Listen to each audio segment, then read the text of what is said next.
This podcast is part of the Deluxe Edition Network. To find other great shows on the network, head over to deluxeeditionnetwork.com. That's deluxeeditionnetwork.com.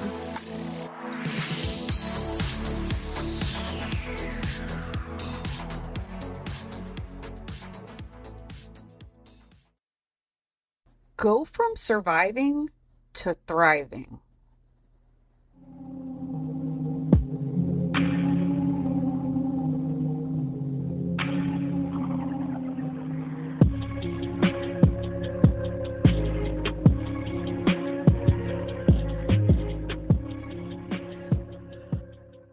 What up, everybody? This is Crime Over Cocktails, and I am Tiffany, your host. Today, I'm here with my guest, Eileen.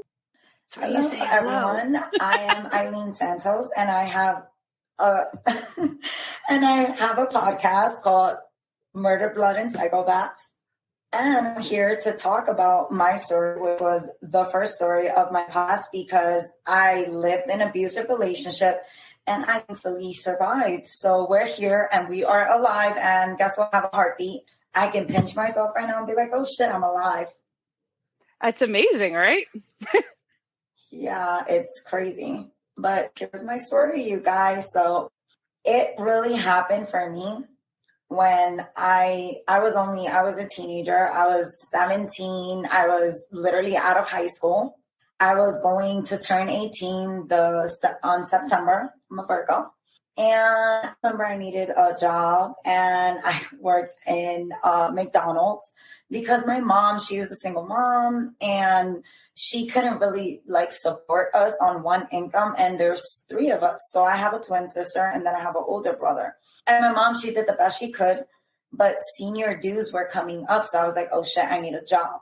So my twin sister was working at McDonald's, and she hooked me up with her job. And in the summer of, it was around June, July, is when I started working there. And this guy that I met, I thought he was really handsome. He was my type. I was a teenager, so my type was more like the long hair. I thought, to me, that was attractive, right? And he wasn't really tall. And I know I'm really fastidious with height, but that's something my mom instilled in me, and I'm working on it because she's like, girl, I cannot date someone that's short. So I'm like, oh, I don't want that. But I overlooked all of that, and I thought he was really good looking, and he was working in McDonald's. I worked the cashier.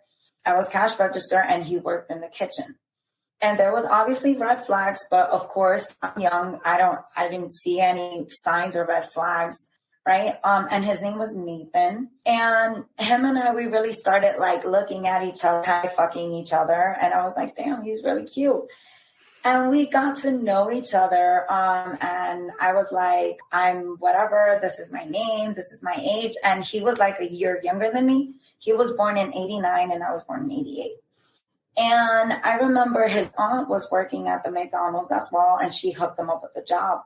But I should have known something was amiss, because after maybe I want to say less than a month, or maybe a month or so, he stopped working there. And I quite never really asked questions, other than he started blaming our manager. And I didn't like my manager either. So I kind of believed him. And he was like, oh, she's a bitch. She kept telling me something about my hair or whatever. So I believed that. So I was like, all right, cool, whatever. And him and I, we started talking, and he started to pick me up for work, and everything was all good, he's my first one. I was a virgin at the time, and he was L-bombing me really early on, but this was before we even knew these terms. And him and I, we were hanging out, and I should have found it weird that he found a job at Quiznos, and his job was literally 3 blocks away from me. And to me, of course, I didn't look at it as anything other than, oh shit, my boyfriend is he's close by. He can come pick me up at the job, whatever. And I was going to begin college that following year. I was studying I wanted to become a cop. So I was studying criminal justice. Of course, I'm working there because, of course, I got to pay for college tuition and my books. He started to pick me up at work. And at first it was cute. And then it started really to get it was bothering me. And I'm a reader. So I remember I was reading this book called Angels and Demons by Dan Brown. And I like to have my time. And I feel like he was just suffocating me.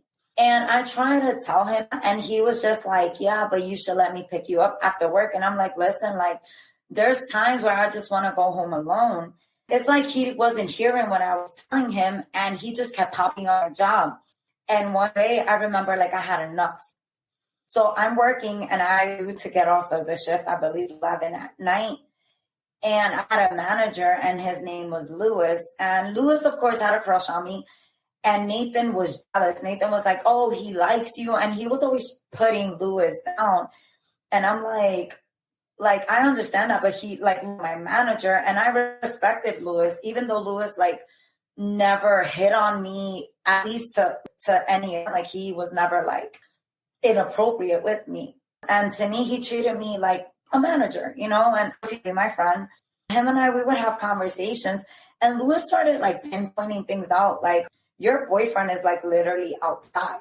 And he was calling the McDonald's. And I remember, like, I was so mad because I'm like, I told you I don't want you to pick me up. And he shows up and he's outside. I was so upset. And me and Lewis, we go downstairs and we're changing our uniforms. And I tell him, can you walk with me? He's like, what train you take? So I was like, I take 2 trains. So he's like, you're in luck because we can go all the way down the stairs and there's like a path, like we can go through the back and he wouldn't see you. So we did just that. So we left through the back and he didn't even see me leave. I don't even know why I did that because, oh my God, he showed up at because I was living at my mom's during that time. I was 17 years old. He was so livid. Like, he showed up unannounced. I was trying to hide, like, certain things from my mom. And I should have known it wasn't normal because, of course, my mom wasn't modeling this. I didn't see this at home. Like, my mom wasn't getting abused. My mom was married to my dad. And, yeah, my dad was a serial cheater, but my dad never put his hands on my mom. And my mom never got partners that would have been. If anything, my mom was verbally probably abusing her spouses. Like, she was like, hell no. My mom, she's a strong woman. And I just felt like, you know, like there was things that I was trying to keep from my mom. And my mom was sleeping and he's knocking and banging on the door. And my mom was already kind of like upset because he woke her up.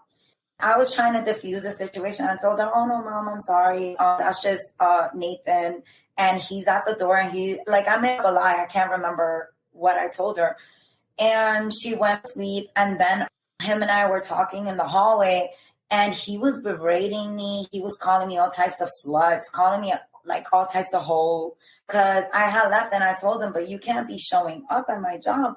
Like, I already told you, like, we had a conversation prior that there was going to be times where I just want to go home alone because he had just a bad habit of all the time being on top of me. And yes, even though like you're like so caught in love or in lust, there's going to be times where you feel like you're suffocating. And I remember like, it was like then that he started to like put his hands on me. I remember in the hallway, he punched me. And that was like the first time that he like put his hands on me. And I was so in shock because I'm like, this is not normal. And I didn't know how to react because I'm young. And then he's like apologetic, like, oh my God, I'm sorry I hit you, but this is what you made me do. And I remember like just, yeah, as per usual, right? Right. And I remember thinking like, damn, like, is it really my, yeah, because we always think it's our fault. For some reason, we always it's our fault. And I'm alone in this because my twin sister doesn't know like that this is going on, and neither does my mom. I had a best friend at the time. She didn't know what was going on. It like started just like that, like gradually. And then like he would apologize. And then like there would be periods of times where like we would get into arguments verbally, and then he would just physically hit me. He got into a habit of always like hitting me in my face or like pulling my hair. And I didn't even know how the hell I was going to tell my mom.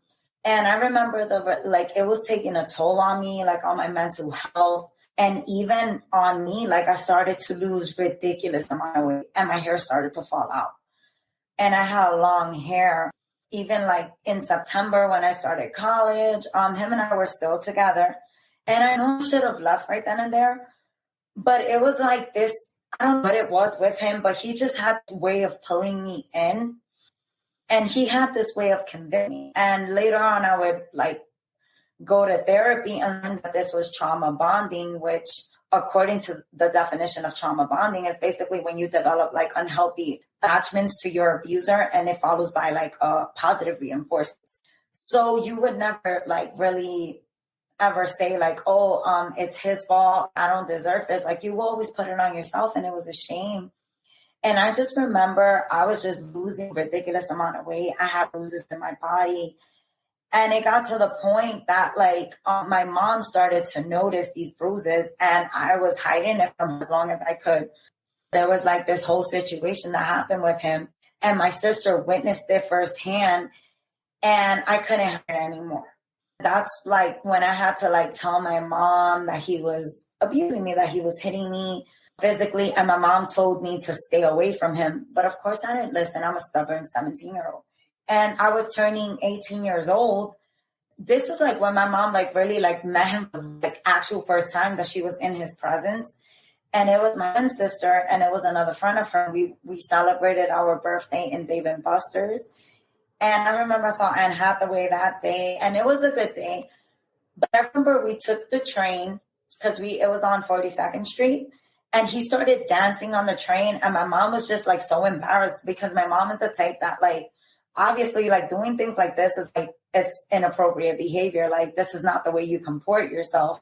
And like my mom gets embarrassed really easily. So my mom was just like berating him. And then he kept like catching an attitude with my mom and speaking really ill to my mom. Even then, like I still like continued to still be with him. And little by little, he started isolating me. I didn't really spend too much time with my mom at Dave & Buster's or like with my sister and her friend, because he took me to the side and we were like playing games or whatever. And then I remember this person is looking at you like you're a slut. Like, why are you looking at this person? Like, he was just going off on me. And I remember like I felt this shame, because I'm like, he just made me feel like so ugly in that moment, because he used to tell me, oh, you think you're pretty, you're ugly, you're stupid. Like he would like really deteriorate who I was. I know like I'm a smart girl. Like my aunt went to Harvard, and my aunt made sure she also gave me that kind of education. So I know like I wasn't a dumb, and I was making grades in high school. Like I had straight A's, and it was just something about him that he just had a way of convincing me that, to the point I really felt like I was really dumb. I couldn't carry a conversation. I was even looking on the floor. Like it was just that kind of control that he had over me. And I remember he coerced me because I was a virgin. He coerced me to like literally like give it up. He's like, if you don't lose your virginity to me, like we're gonna. And I'm thinking like, this is normal again. And I'm thinking, he's the love of my life. Like, I can't do that.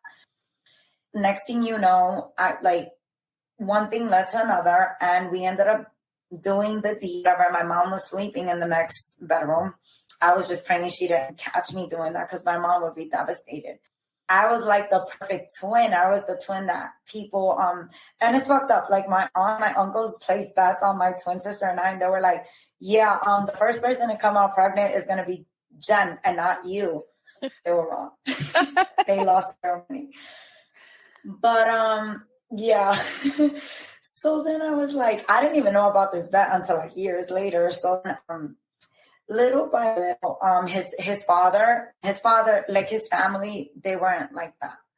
His mom, he lost her very early on. And he said that because he didn't have his mother in his life, that he turned to drugs. And that's when I even like realized that he had like a coke habit, and his nose was a little slanted too. And his father even told me, his father was such a good person. His father was like, listen, Eileen, he had a real conversation. He's like, listen, Eileen, my son's not good for you. My son had an ex-girlfriend and he abused her. I didn't even know this, because these were things that he was hiding from me. Because remember, this is a facade. He's perfect or whatever. And it was during Thanksgiving that his son and I got into a really bad argument, and his son had hit me. And I remember that I showed up and I was crying. And his father was consoling me and his stepmom was like, he's not a good person. Like, please get away from him. He's going to harm you. And me, of course, always trying to see the good in him, because the most thing is that when you're in this trauma, that even though they're the worst person, when they do like have that like little glimmer of like being nice, like you think this is the person this is who they are. And you try to save them, because this is a bad habit that us women have, right? That we try to save the men, and we can't save them. I'm over here always trying to, right. And I was always trying to like justify his behaviors, and I was always putting it on myself. And then I just remember that like, even like that whole following winter through the summer, him and I were like on and off with our relationship. And it's because I had periods where I would like reflect and I would press charges on him, but then I would end up dropping the charges, because he would just like, he had his way with me and he knew how to manipulate me. He was good at that. He knew how to manipulate me. And I remember I would like go in and the cops even told me, they were like, listen, he's never going to change. You're a beautiful girl. You don't deserve that. And I think I was like 96 pounds, like 96 to 95 pounds. And I remember even going to a doctor's visit, and my mom, like that's when my mom really started to notice things. And the doctor was like, your daughter is losing a lot of weight and this isn't normal. 95 pounds for being 18, this is not it. And it was because of that. I was stressed. I couldn't eat. And then it was a lot of like the push and pull factors. Like he was always with my mom and my sister. And it just really became like so stressful to me. And he was isolating me from everyone, even like my best friend from high school. And I remember my friend from high school, she came out pregnant and she was her family, and I was happy for her. And he would tell me, he's like, why are you hanging out with her? She's not someone who's a good person. Look at her. She came out pregnant. She's a hoe. And he would like he would say like really demeaning and debasing things about my best friend. And I really started to believe these things too, even though like deep down, I know like that's not who my best friend was. Like my best friend she's an awesome woman, you know, like doesn't matter. She got pregnant as a teen, but she got out of high school and she was going to college and she was taking care of business and she was doing it the right way. She was going to get married and I was happy for her. And it just sucked that I missed a lot of important events in her life because he was isolating me from family and friends, because of course that's what they do. And I remember I had a job at the pool and I was bringing in a lot of money. It was untaxed, right? And he would take my money and he would cheat on me. And he had this whole relationship that I didn't know about with this other woman during the summer of 2007. He had this whole other side of relationship that I didn't know. And he was taking my money and he was spending it with girl. And I remember I was just so stressed. My hair was falling out. Even like my job, like wasn't even showing up. Like I was pulling out no call, no shows. And a lot of like my friends were getting really worried. And then like I turned to a little bit of drinking. I remember like my mom was gone during that summer. She had went to the Dominican Republic and she left my twin sister and myself in charge of the house because we're 18. So we're not anymore, you know, we can do whatever. That summer, I got belligerently drunk. And Nathan, I knew I got pregnant. I knew I was pregnant the moment it happened. And me personally, the way I justify this was if I give him a kid, and it's fucked. If I give him a kid, he was abusing me. Maybe it'll stop. Boy, I was wrong. I remember I had pregnancy for my mom. I was so ashamed. And the first person I believe I shared it with was with my aunt, who went to Harvard. And at this point, she was living in New York City. And I love my aunt. Like, she never judged me and she always supported me. Didn't matter what I did. And I remember I kind of like confided this in her. And I was like, Auntie, I believe I'm pregnant. And she got me a pregnancy test. And I remember it said positive. And she was like, dude, you're pregnant. That's how she told me. She was like, dude, you're pregnant. And I remember like, oh my God, like, am I supposed to tell my mom? For some reason, every time I got pregnant, I'm never the person that told my mom that I'm pregnant. So I know what this asshole did. So when my mom gets back from DR, of course, she doesn't know I'm pregnant. At this point, I even drop out of college at this point because my intentions were never really to drop out of college. I wanted to go to John Jay because that was the dream college I wanted to go to. I just didn't get accepted in John Jay that year, but I was going to attend John Jay the next year. At least that was the plan. And I remember she came back and it was the summer and he called the house. And my mom was like, oh, don't call the house. I don't want to see you. And he's like, oh, you're going to have to put up with me. And she was like, no, I don't have to put up with you. You're not my son. You're not my worry. And he's like, oh yeah. He's like, well, you are going to have to put up because your daughter. And he said it just like this, because I was on the other line. Because back then there was like no cell phones really.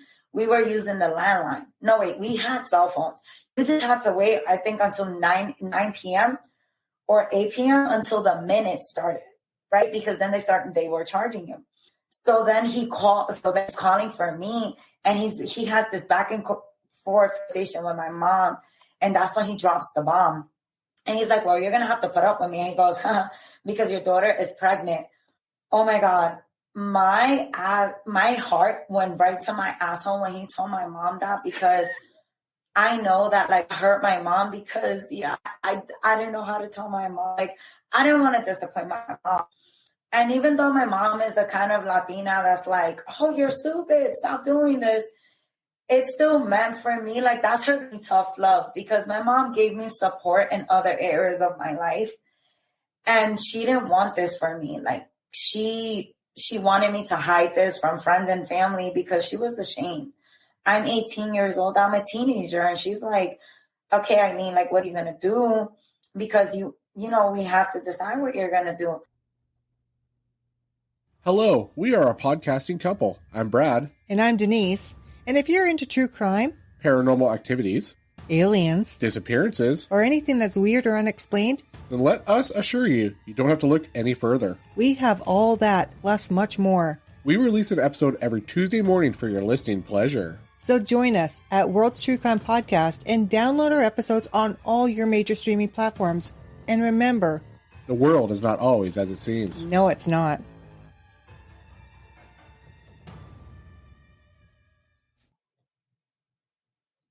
My mom was so upset with me that she even kicked me out of the house. So I was homeless with this man.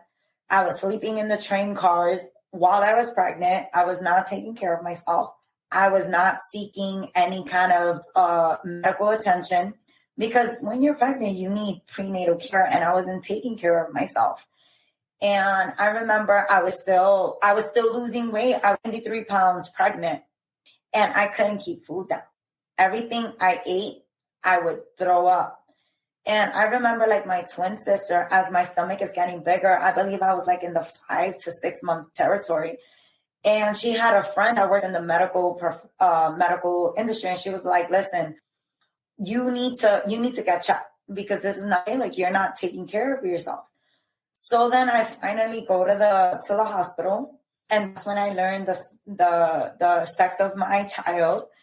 And I learned that I was having a son. And I remember at first I was like, I don't want a son, I want a daughter. And at first I was not happy. I was like, a son, like I couldn't picture myself with my son. And there's just something about me that I had since like I was really young. If I can't picture it, and if I force myself to like picture something, I know it wasn't going to happen. And I just couldn't picture myself with my son and with this man. I remember that I told them that we were going to have a boy, and he was so happy. He was brought to everyone, even to his father. And I remember his father was so happy. But his father and his stepmom really, they warned me. Even his brother, they warned me about him. But of course, I'm welcoming a kid with this man thinking that he's going to change. They don't change. And I remember one day I'm in the bathroom.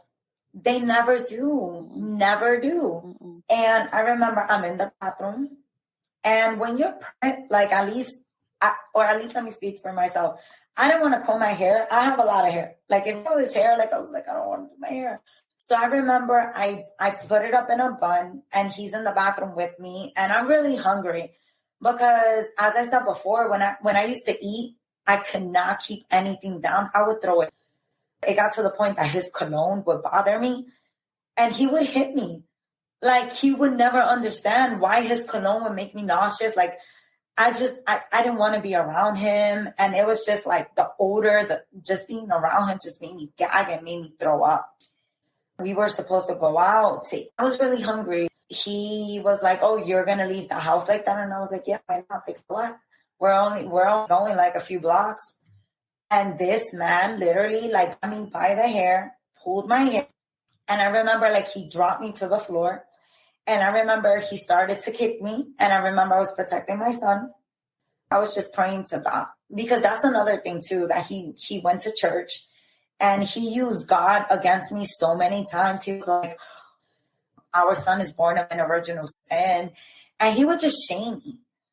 And it was just something that he convinced me because, of course, this is what abuse is.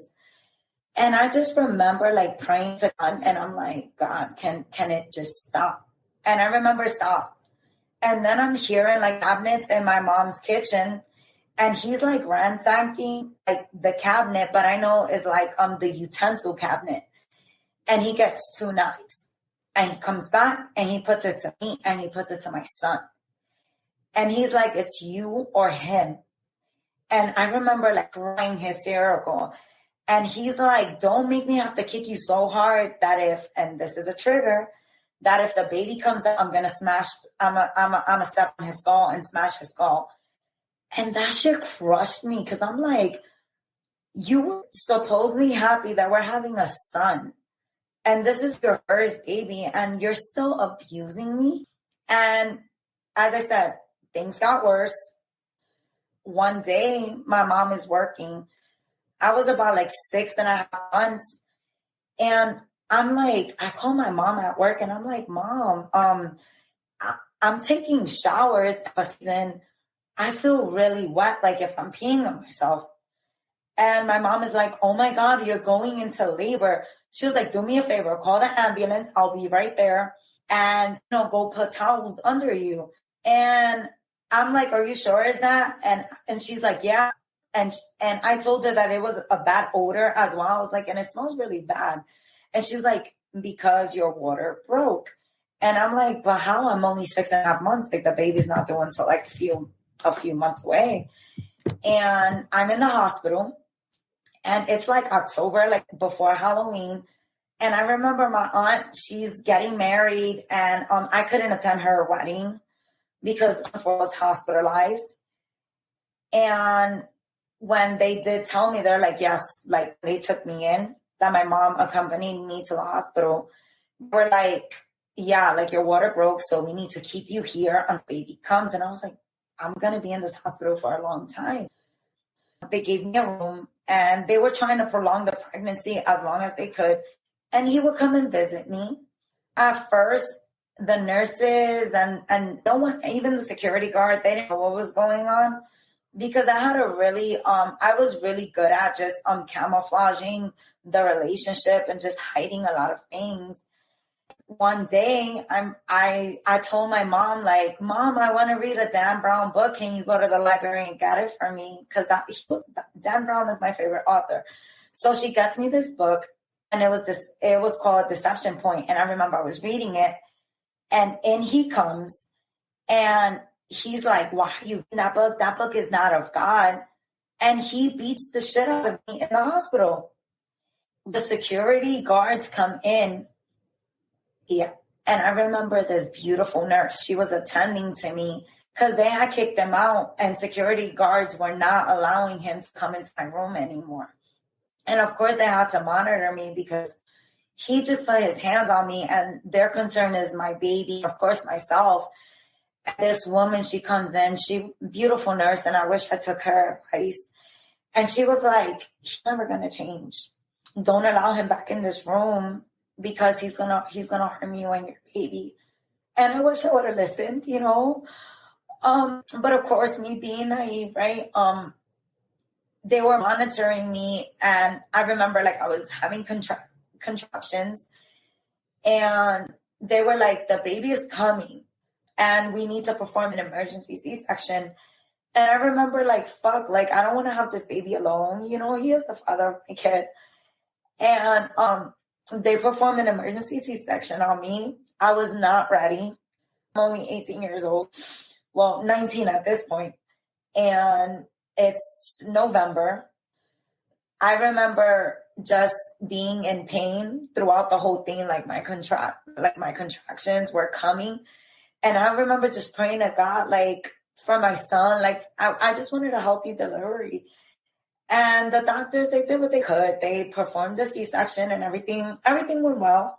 You know, then I heard my son.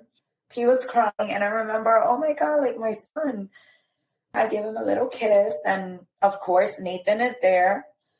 And of course, for that little moment, I'm thinking, okay, maybe if he sees his son, he's going to change. Never did, right?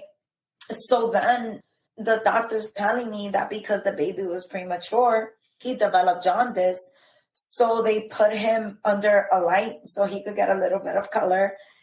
And at this point, I'm almost about to leave the hospital. They're waiting for me to recover. But the baby, they leave the baby in the NICU because they have to monitor him. He's premature. And a lot of his lungs, they weren't properly developed. And I remember I would go to the hospital every day and I would breastfeed my son, be sure to have that contact with him. And he was this tiny thing. He was really tiny. And we ended up naming our son Josiah. Josiah Elijah was his name. And I fell in love with that name. I remember getting a call.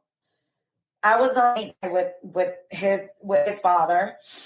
And I remember getting a call, and my son is in this hospital like 16 days. And the doctors are like, we need you to come quick because your son's, he can't move any bowels. I was like, what do you mean? So they're like, we're monitoring him and he hasn't moved his bowels. And I remember there was a really, really good nurse who was like taking care of my son. She was Russian, I believe. And she was amazing. Like, she was with my son, like, throughout everything. They needed to perform surgery on my son. And they brought two of the best doctors from Columbia Presbyterian to come perform surgery because they're like, your son developed necrotizing enterocolitis. And I remember just crying throughout the whole thing, like just praying for a miracle that my son survives this surgery because I'm like, he's so tiny, you know, and thank God he survived the surgery and everything was going great. And next thing you know, 16 days after, then I get another phone call. I believe it was like in the morning. It was like 6 a.m. And I remember they're like, you have to come quick because your son's chances of surviving are slim to none. And I'm like, what do you mean? And they're like, your son still hasn't moved any, like he doesn't have bowel movements. So you're going to have to go say goodbye to your son. And I'm like, I'm not prepared for this. So I go, Nathan's there. And I remember I walk in, the nurse taking care of him, she walks out and she gives me a hug and she's like, I'm so sorry. And I remember I'm in the chapel and I'm like praying. And then I get called from the chapel because my mom is there. And then there's another woman that I met in the church that we attended. And she came and got me. She was like, it's not looking good. Your son's heartbeat is going down by the minute. And I'm like, I remember getting mad at God. Like, how could you do this to a baby, right? But we always get mad at someone who really tried to prevent it because I know, like, God didn't want this for me. So then, of course, I'm not putting the blame on him. And I remember we walk into the room and I see my son's like heart monitor just keep going and going down. And then it just, to the point that it was like 0 and then it was 5.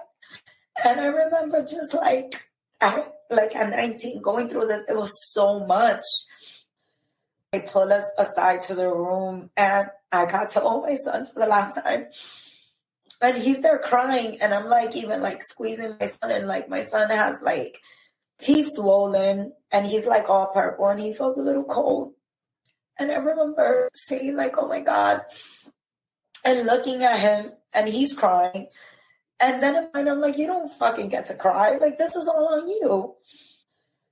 And then my mom, she was being nice. And she's like, you guys, you guys just had a loss. And of course, she's trying to do the right thing. And she lets him stay over so he could console me. And he's in my house. And instead of consoling me, you know what he does? And I didn't even know this was rape. So I'm in the room one day. And I remember he like gets on me.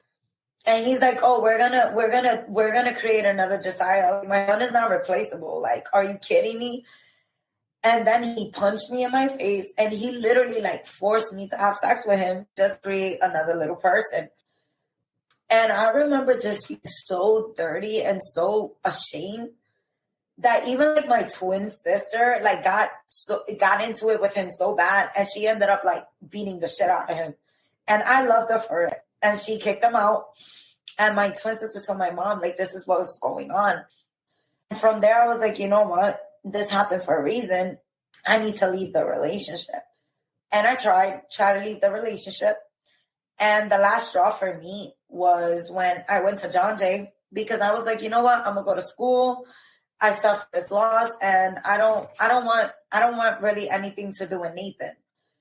So then I remember I'm in John Jay, and I'm trying to be nice still. So I'm like, hey, listen, do you want to apply for school? Because I'm going to apply for school. Like, we need to continue on with our lives, And he shows up, and he does to me. He punches me and steals my purse. And the campus security guard calls the cops. And the cops call him like around the corner, and they return my bag. And he stole my iPod. I believe that's what was in style then, the iPods. And I remember that was the last straw. I was like, you know what? I'm done with him. Like, that's it. And the last time I ever saw him was when he actually lied to me. He was like, listen, he called my home, and he's like, listen, I have Josiah's death certificate, and I have his social, and I have like all these documentations. And of course, I didn't want him to keep anything, because he manipulated me so much that I was sending all the documents over to his father's house, and he's getting them.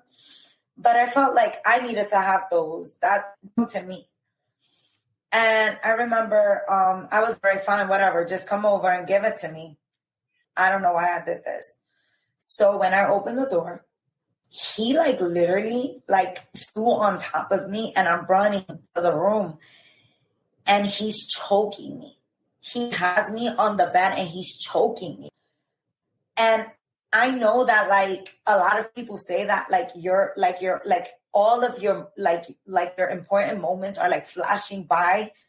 And it's true, like a movie. Like, I couldn't catch the memories. They were going so fast. And I remember like praying to God. I was like, oh my God, this can't be my life. I can't die here. But for some reason, I never pictured myself dying. Like, I picture myself living. And I remember praying, and this man's grasp is like getting tighter. And then I'm losing consciousness. And then all of a sudden, I noticed that like he's not really choking me with so much force. And I get out. I got free. By the grace of God, I got on the phone. My mom just worked 2 blocks away from the house. And I remember yelling like on the phone, like, mom, come. He's here. He's trying to kill me. And the funny thing is that he didn't go to the living room. He didn't stop me. And my mom comes in, and that's when he rushes by her and he leaves. And honestly, I would like to say, well, that was really honestly the last time I saw him, really. But he did try to contact me over social media like years later. And he sent me a picture. Like, I believe this was like 8 to 9 years. I already had a daughter from someone else. And he sent me a picture, and he's like, oh, look, this is us when we were together. And I was like, he said something to the effect like, this is like our happy moments. I was like, go fuck you. Like, go fuck yourself. And I blocked him because I remember the picture that he sent me. I was like, you can tell I was so unhealthy. I was skinny. My hair was falling out and I was pregnant. Like, that's not a memory I want. And and get this. So he moved on, thank God. He found himself a girlfriend. And he told me that he only did that to me, that I deserved it, and he never did that to her. And throughout that course, I think I was informed that they had 2 kids, a boy and a girl. And he had the audacity to name his son Josiah. I was like, wow. But I've had to do a lot of soul searching, and I've had to put myself into therapy because all of that trauma that I went through when I was 17 and 18, it was a lot on me. And I don't want to say that it happened quickly because I developed like even drinking habits. I was working in bars and I wasn't really taking care of myself. And then up until like when my daughter was born, it's funny because like with her, when I found out it was a girl, I was like, it's a girl, I want a boy, but I'm like, you know what? She's a rainbow baby. And I was just so happy to have her. It was tough. I went through postpartum depression and I didn't know how to handle it.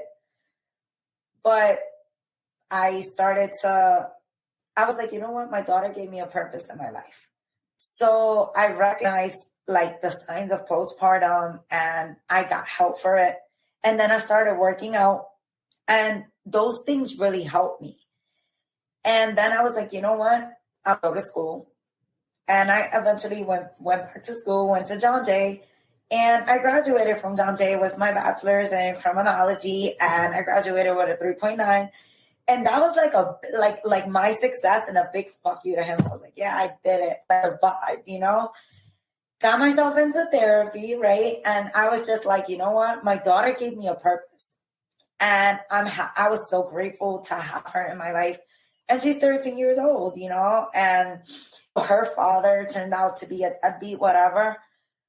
At this point, honestly, as long as like her father never put his hands on me, thank God. But you know what? I was just like, I'm meant to be a warrior mom. So you know what? My mom and I, we raised her. And my mom, I remember like my mom was so happy. My mom was just like, wow, like I'm going to have a granddaughter. Cause my mom was happy also like when I was pregnant first with my son. And at first, of course she wasn't. But when my son was born, my mom was really like, I was so surprised. Cause my mom was not the type to really condone this shit. Like when I'm a teenager. But my mom was like really devastated. I could tell like my son, like losing her first grandkid was really devastating. And the fact that like we were going to have another baby in the house, like my mom did everything for me. Like my mom bathed my daughter when I was going through postpartum depression.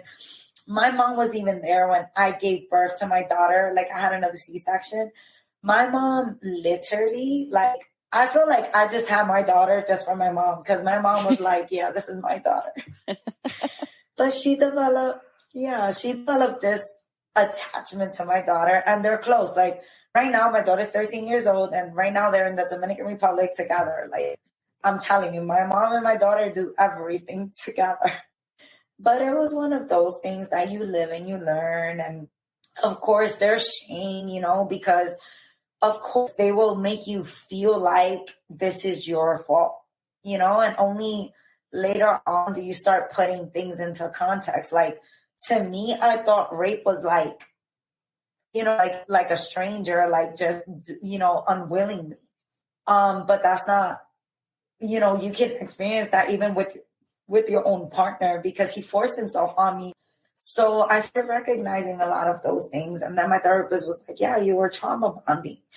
And these are your triggers. And there was things that I had to like do in order to like follow the steps in my recovery because there were many times that, of course, it would bring me back to my trauma. Like any little things would like trigger me. And even like for my daughter, like in the very few, like first few years of her life, like I remember like when I wasn't getting like any help for it, like there was still triggers there, and I took it out on my daughter. And I recognized that, and I apologized to her, and I had to sit down with her and kind of tell her a little bit of what I went through. And my daughter, she's so cute. She was just like, Mom, I'm sorry. You didn't deserve that. You're a good mom. And that's just a confirmation to me that I'm like, you know what? I am a good mom. You know, and you do have a brother, and his name is just Ayala. Like, I have pictures. And I threw his ashes in the river with my best friend a few years back because I was able to let it go, you know, but I always have a place to visit him. And whenever I feel lonely, I just go and visit him there, and I just, you know, talk to him. And I feel like it was a process for me, but I was able to let it go because as a mom, like, you would never think that you would ever like want the ashes to like ever leave your side. But I felt like I needed to release it, you know? And I'm like, you know what, my son, this is really not my son. My son, I know my son's in heaven. And I need my faith as well. Like after that, I sought God. And I know like a lot of the things that I went through in my life, like I wasn't God that put me this. It was obviously him using religion to like punish me and things like that. But you know what? You go from surviving to thriving, and you got to do what you have to, and especially because I have a daughter. So like, I went to school and I did what I needed to do. And then a podcast emerged, and I'm like, you know what? It's time to put it on the mic. Because it's like my therapist says, like, you have like 4 sides to you. And some have that like secret like thing that we want to keep. And then when you release it in therapy, like, it's not a secret anymore. You don't feel ashamed, and you want to talk about it now. You want to like educate people. You want to liberate people in bondages, because it doesn't happen to like one gender. It doesn't happen to just like you. It doesn't matter if you're smart. It doesn't matter if you come from whatever background you come from. It doesn't matter. Abuse is abuse. Mm-hmm. They're still going to do it to you. And absolutely right. And even though I was smart, like it happened, you know, and it's just recognizing those things, because, you know, they abuse you financially. Since they don't need to abuse you physically, it like verbally is, oh my God, the verbal and the financial to me took a while for me to recover, because the verbal was me like trying to get over it and really like give myself positive affirmations. Like, you're not dumb. You know how to speak. Because for a long time, I didn't know how to have conversations with strangers, because I developed like even a stuttering habit, because I really believed that I wasn't smart enough. Like, I didn't have the verbiage. I was just really believed a lot of the bullshit he was selling. But, you know, we're here. And I since then had to forgive him for me, because I don't want to hold that in my heart, but we forgive him for far. I don't want this man ever resurrected in my life. He's to me, you know?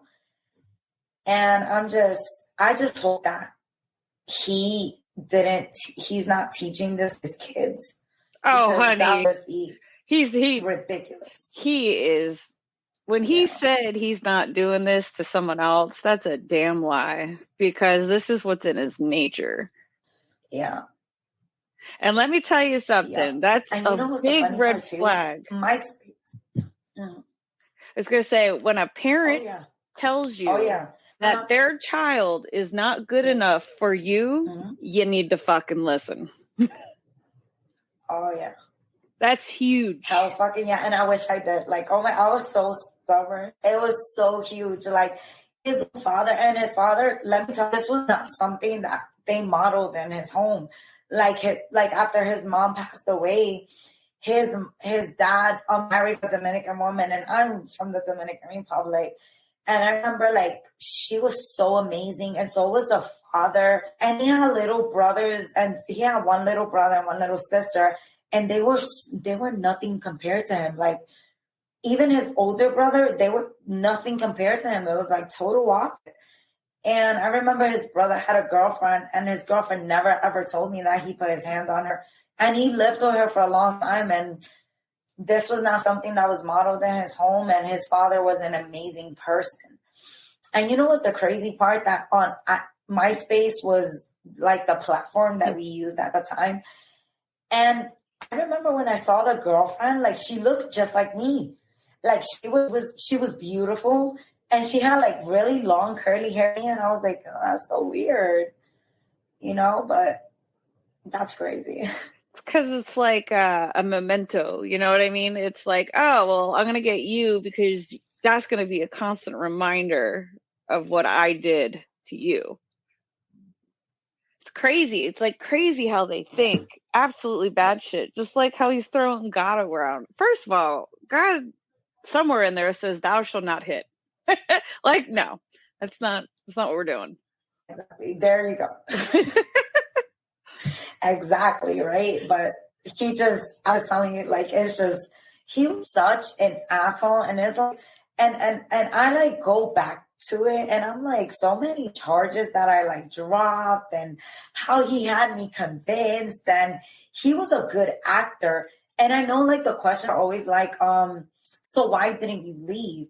That's a great question. Like, why didn't I leave? And the reason I didn't leave is because he threatened like my family members. Like he threatened like even like my mom. And I love my mom. Like, even though my mom, she's a flawed individual because no mom is perfect, but I love my mom. Like my mom supported me in other areas of my life. And she was not with this piece of shit hitting me. Like my mom was not with it. And I was like, just like, oh my God, Eileen, like, what were you thinking? But you know what? We survived. That's right. I'm so sorry about your loss. I really am. That's a horrible, horrible thing to have to experience. But I feel like that was probably the best thing for you because you would have been stuck with him forever. Mm-hmm. Oh, yeah. And you know what this nut told my mom? He was like, again, using his religion. Because my mom, after like I had my son, like this was before he passed away, we were in the hospital, and my mom was like, oh, you need to get birth control. This asshole was like, oh, that's against the Bible. She's not supposed to get birth control. She's supposed to like as many kids as I want. And I remember like even silently praying to God, like, oh my God, this can't be my life. Like, no, like I don't want to be a baby making machine. I have goals and dreams. Like, I want to go to school. Like, I want to be a criminal psychologist. Like, no, you know, but I, like, at the time, you don't realize and you don't recognize that God is really doing you the biggest favor. And I have since recognized that. And I remember even my best friend told me that. My best friend was like, I mean, you know what? She's like, you know what? God removed, like, your son away because you imagine if your son would have been alive, like imagine the torture that man would have made you gone through. Like, what if one day he would have taken your son in the streets and, you know, with a stroller, knowing him, and a car would have hit him or something worse, or him picking up those behaviors from his father. And I'm like, you know what? You're right. And that's when I started like my healing process. I'm like, you're right. And I wasn't angry at God anymore. And I was like, and I think I was like, thank you, God, so much. You blessed me with a beautiful daughter, and that's all I can ask for. And I haven't seen him since, and he's blocked on everything, so he can't reach out to me. Like, hell no. Good, keep it that way. Nathan can, yeah. Oh yeah, Nathan can stay the fuck away from me. I was like, yeah, I know, but you know, it's so crazy. Oh, yeah, I remember like even seeing his pictures too. Seeing whose pictures? He gained a lot of weight. Oh, yeah. I love that. Yeah, he gained so weight. And I was, yeah, exactly. Because I was working out, and don't get me wrong, he tried that when I was pregnant. He tried to call me a whale. So I was like, oh, he gained so much weight. And I was like, oh, because you called me a whale while I was pregnant with my daughter, like, you piece of shit. And I'm like, I was working. Well, I'm still working. I was like, yeah, karma got you. Oh, yeah, for sure. But the thing that kills me with him is he wants this baby, or he keeps saying, oh, my baby, but yet he's doing things to you, which is going to make you lose this baby. So his actions and his words were very different. Different. Oh yeah, very different. As they always are. Like it's crazy the way like these users, like the way they convince you and the way they break you down mentally. And I really wasn't taking care of myself. Like I was just losing copious amount of weight. Like what's 95, 92 pounds? Like that's not okay. Like I was 18, like pregnant. Like how am I still losing weight, still pregnant? But it was just all the consequences of just forgetting his shit. And don't get me wrong, like I ended up going or trying to go to a women's shelter. But the thing is that he followed me to that shelter. So it's like, even though like I tried just a little bit, he always found a way to like convince me and convince me that other people were trying to like break us up and this, that, and the third. And, you know, it was just a lot of bullshit, I believe. But let me tell you something. I learned from that relationship, and anything that I see, anything like that I feel like are like that rears its ugly head, I'm like, oh, let me get the fuck out of this relationship because now I can recognize it. I'm like, yeah, no. Mm-mm. Oh yeah, you will. Like I see red flags all the time now because I ignored some of the ones too, because like you said earlier, oh, maybe he'll change. Maybe I need to do this. Maybe I need to do that. And it's no, it doesn't matter. You could serve him every day on a silver platter and have all kinds of shit. They're not ever going to be happy because guess what? He's not happy with himself. Yep, exactly. And he was battling demons. He was sniffing coke and things like that. And it was just a bad situation. And then he was lying and stealing because that's what he was doing. And it even got to the point that even like some of my friends, like I think he visited one of my friends and he has stolen something. And I remember feeling so embarrassed because I'm like, he did what? Like he stole something from your home? And I remember even like they even jumped him at one point. He got his ass kicked on my block because he, again, stealing. And I'm like, if this man was just, he was just fucked up, like in and out. And he kept blaming like the loss of his mom, like, oh, because I don't have my mom. And I'm like, there's a lot of people that don't have their fucking moms and they don't go and do that. You know? Right. He obviously probably needed to talk to somebody, and he had a lot of madness and hate in his heart, and he didn't deal with it. And so all he could do is spew ugly. And ain't nobody got no time for that.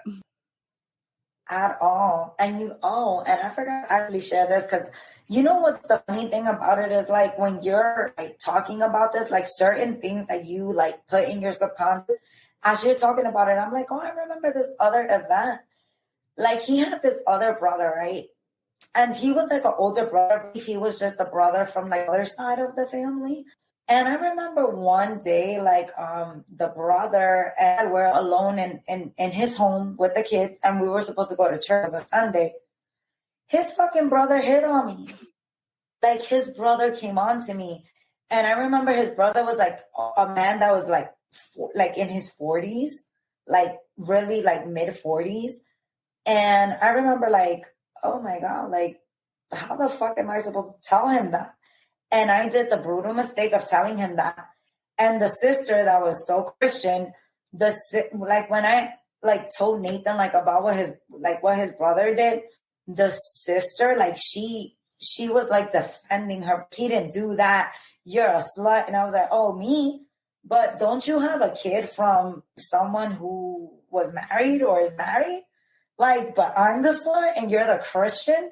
Like, really? Like, help me understand that. And I remember he punched the shit out of me and he dragged me to his brother's house.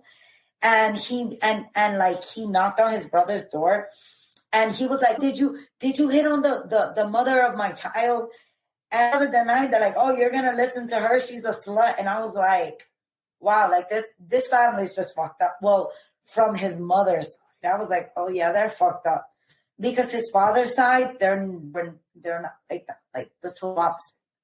His father was such an angel. And I know it affected him when I lost my son because he was really happy that he was going to be a grandfather, you know? And I remember when he came to see Josiah at the hospital, he had a camera. He was so happy. And then, you know, all of this happened. And I remember just his dad was just so sad. But his father really told me to, you know, to leave his son alone. Like, his father never condoned that. His father even told my mom, like, everything that his son was a piece of shit, to no good, and how he had an ex-girlfriend that he beat the shit out of her.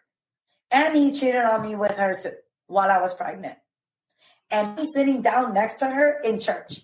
Never told me anything. But the funny thing about that is that my spirits always told me that there was something off here. Like, there's something off here. And then years later, I found out he cheated on me with another friend, with another so-called best friend of his. And he lied to me. And we ended up being friends. And she apologized to me. She was like, I'm so sorry. Like, he lied to you and he lied to me. And she was like, no, like, he cheated on you with me. And I was like, wow, he made it seem like you were like a friend and you were like his best friend. You were in love with him, but he chose me over you. And you know how small this world is? Like, I was dating a guy that knew her. I was like, yo, this world is so small. Right. Now, like, if a guy is constantly up your ass, telling you you're cheating, telling you you're a whore, telling you you're doing things wrong, 99.9% of the time, it's them doing the wrong and they project it onto you. Huge sign. Oh, yeah, for sure. For sure. And that's always the case. Like, it's always their guilty conscience, and they always turn it around on you. And he was always constantly accusing me of cheating. I'm like, first of all, like, I'm a type of woman that I don't go at cheating because I saw like my dad doing that to my mom, and I remember I resented my dad shit. And I was like, to me, I was like, what's the whole point of cheating? Like, just leave me. Like, don't do that. Because, like, I would never cheat on someone like that. That's, like, so, like, fucked up. And I'm like, before I even do that, like, if I have feelings for someone else, because I'm not going to tell you it doesn't happen. Like, I'm going to leave you or do whatever, but I'm not going to, like, go ahead and cheat on you. Like, no. But, yeah, that asshole was cheating on me left and right and spending my money on these girls. And I'm like, what a fucking asshole. Hey, Karma's a bitch. She's just going to keep getting fatter and he'll get bald and lose his teeth. Yeah, and I know it's funny you say that because I was noticing it right there, like his hairline. I was like, you're going bald, and like, that's life punishing you. Yeah, no, you're on the money. I'm like, oh, that's punishing you for all that fucked up shit you did, you know? And I'm like, but his kids, like, I saw his kids, and they're really adorable kids, and I'm praying to God that they don't turn out like their father, like, because it's horrible.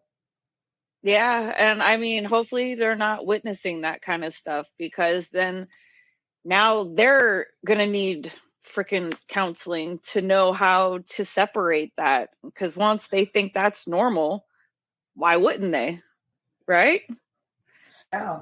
And you know what's crazy is, like, yeah, and I'm not like a lot of adults that, like, not like at his father, because like they warned me, but there was like people that he like thinks that like he wasn't an abuser, even though I have bruises on my body. And like, you know, like if you ever like looked at me, like you would know that I was like abused, and just certain behaviors that I was exhibiting. Like, if you really look in, like, you would know that there was something unwell in this relationship. Like, this dynamic was just off. But again, you know, it's reflection. And I know it's like many people, if you're not in this relationship, it's easy for people to judge, and it's easy for people to be like, oh, if that would have been me, and it's like, hell no.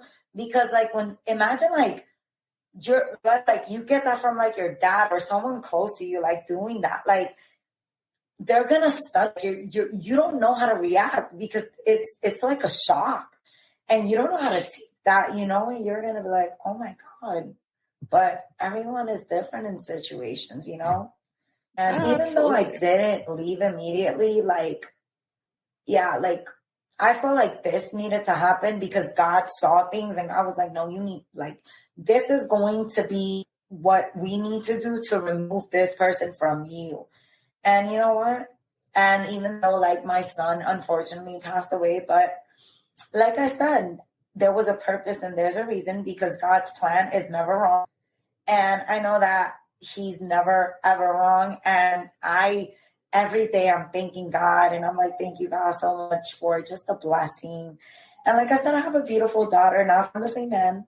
I had my daughter 2 years later. And I was happy to be a mom again, you know. And I know I wasn't ready to be a mom, but I'm happy that I did choose to be a mom. Well, I'm sure you're doing a marvelous Even job. though the little, thank you, the little fucker is mouthy, but you know, she's 13. It's fine, but you know, she's my little cancer. I love cancers. I'm like, because she's really emotional. My daughter, you know what's crazy too? I also had to work on giving my daughter love because it was hard for me to give my daughter love. Like when my daughter would hug me, like because I wasn't like going to like very like early on. I felt like I was really being to my daughter. Like every time she would like hug me, I would kind of like push her. And then like my best friend Barker was like, girl, like this is the reason like you can't, you know, like this is why you're pushing her away. And then I saw like my best friend, like my best friend also had like a tough childhood. And I remember seeing her giving her children, like, you know, her daughter that love. And that really made me want to break the cycle. Like, you know what, let me take a chapter from your book and start being like not doing that to my daughter. So whenever my daughter would hug me, I would just hug. And even now, like I have shit out her, she doesn't like it.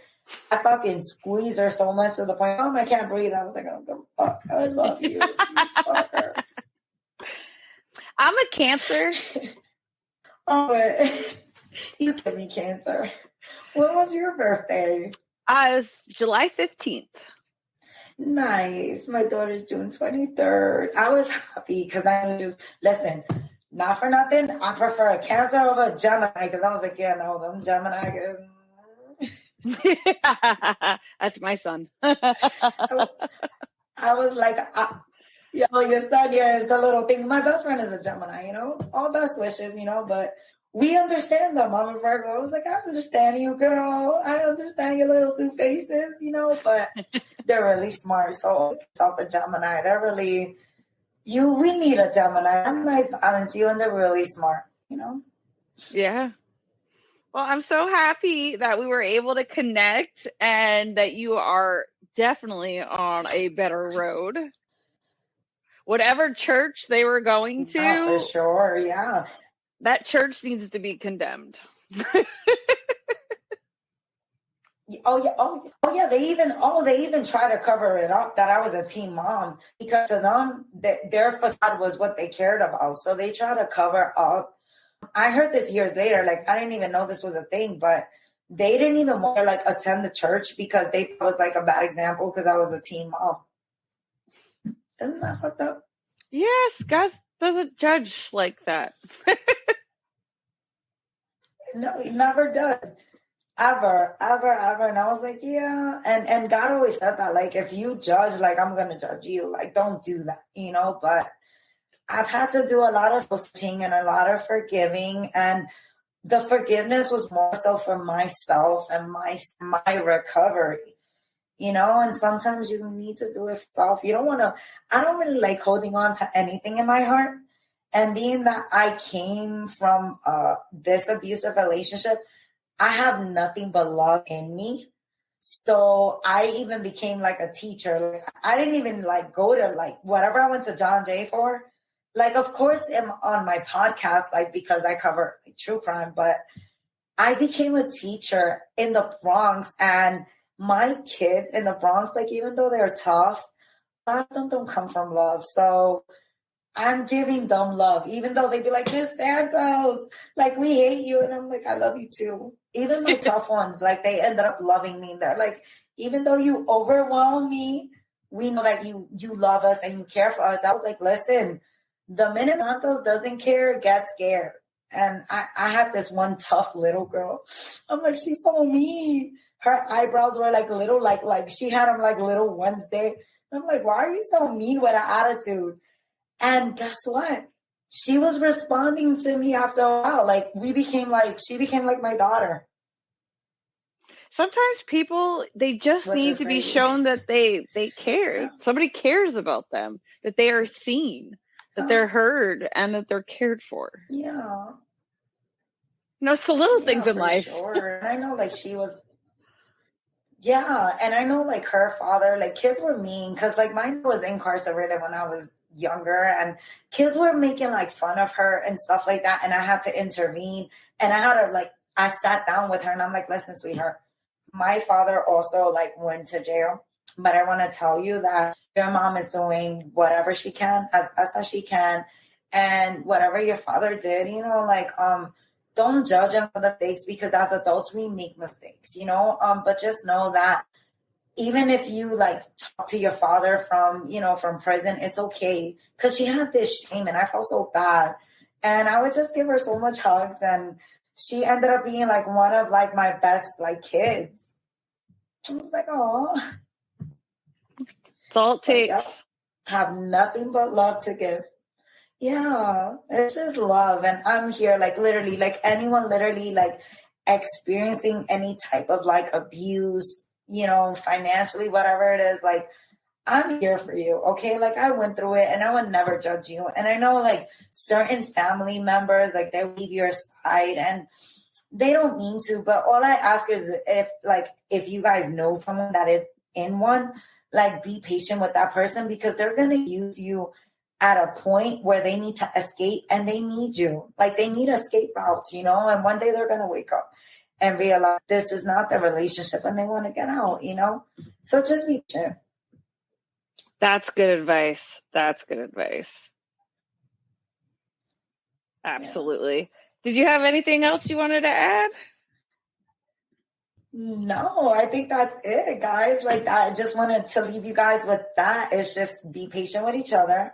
Right? You guys are loved, and by no means do you guys ever deserve to be abused. Like it's bullshit. And I know like shame has a way of like keeping you like from talking or speaking out, but speak out or tell someone. Like it's always important to at least tell someone, write it in a journal, do something, but tell someone, because I at least like, even though like I didn't tell someone immediately, I eventually had to open up and stop hiding a lot of the things in the relationship, Right, because you got to start to heal yourself. And if you can't let it out, it's just going to sit and boil within you. And that's not healthy.